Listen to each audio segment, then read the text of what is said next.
நீங்கள் ஆற அமர யோசித்து திட்டமிட்டே செய்வீர்கள்.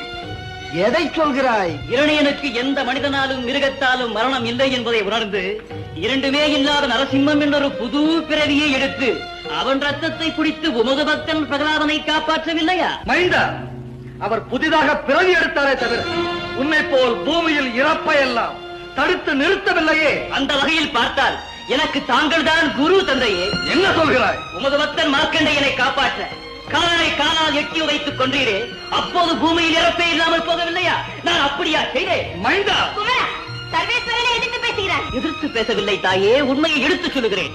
அபிராம பட்டருக்காக அமாவாசையை மாற்றலாம், பிரகலாதனுக்காக பிறவியை எடுக்கலாம், மார்க்கண்டையனுக்காக மரணத்தை நிறுத்தலாம். இப்படி உங்கள் பக்தர்களுக்காக நீங்கள் வேதங்களை மாற்றலாம், விதிகளை மீறலாம், விளக்கங்களை கூறலாம். ஆனால் நான் மட்டும் என் பக்தர்களுக்காக வேதங்களை மாற்றக்கூடாது, விதிகளை மீறக்கூடாது, விளக்கங்கள் கேட்கக்கூடாது.